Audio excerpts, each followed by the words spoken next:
From Keene in the Shire, the Liberty Media capital of the world, this is Daryl W. Perry, host of FPP Radio News for Monday, December 28th, 2015. Silver is trading at $14.28 per ounce. Gold is valued at $1,074 per ounce. And according to BitcoinAverage.com, the average price of Bitcoin is $430.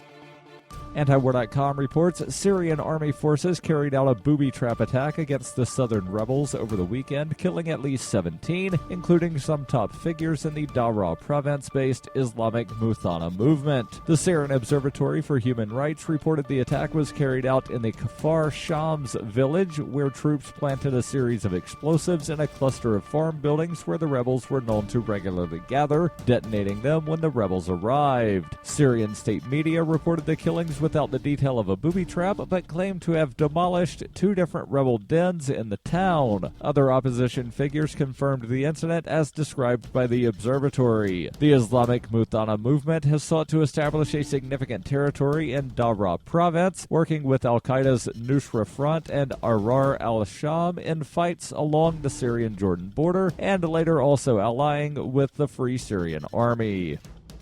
Are you an advocate for free market money? Do you promote Bitcoin as an alternative in a fiat-centric world? Then you need Spendabit in your arsenal, the search engine for things you can buy with Bitcoin. Spendabit aggregates millions of products from thousands of Bitcoin-enabled merchants. Keep your money in the free economy. Visit spendabit.co today. Bitcoin merchants, ask about our merchant suite to reach even more customers. Spendabit.co.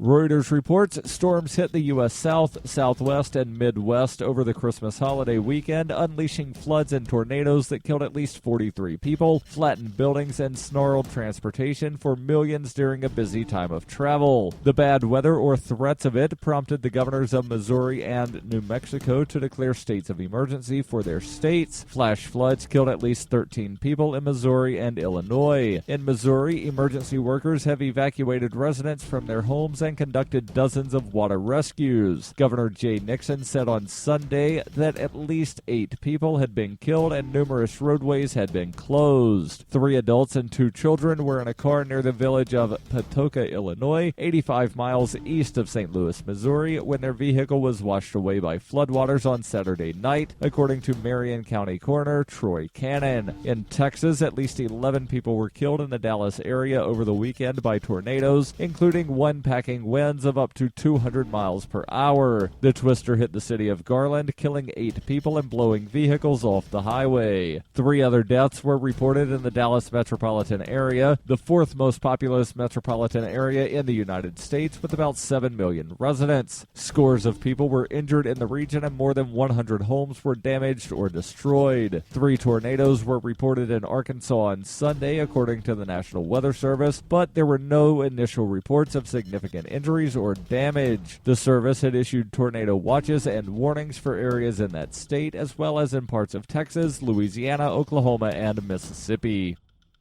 For nearly 40 years, Roberts & Roberts Brokerage has been a trusted source for buying and selling precious metals like gold and silver. They also take Bitcoin for precious metal purchases and have permanently removed the minimum purchase amount for all orders paid in the digital currency. Call Roberts & Roberts today for knowledgeable advice on buying and selling precious metals and a forward-thinking approach to new technologies. 800-874-9760 or visit online at rrbi.co.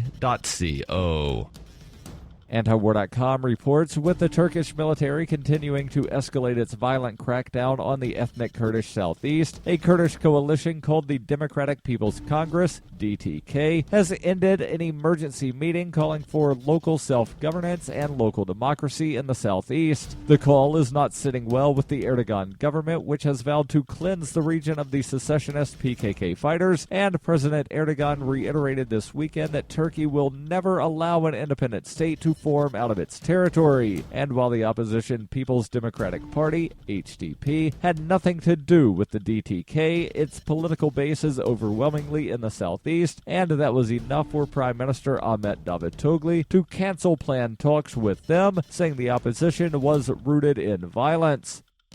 This has been FPP Radio News, online at fppradio.com.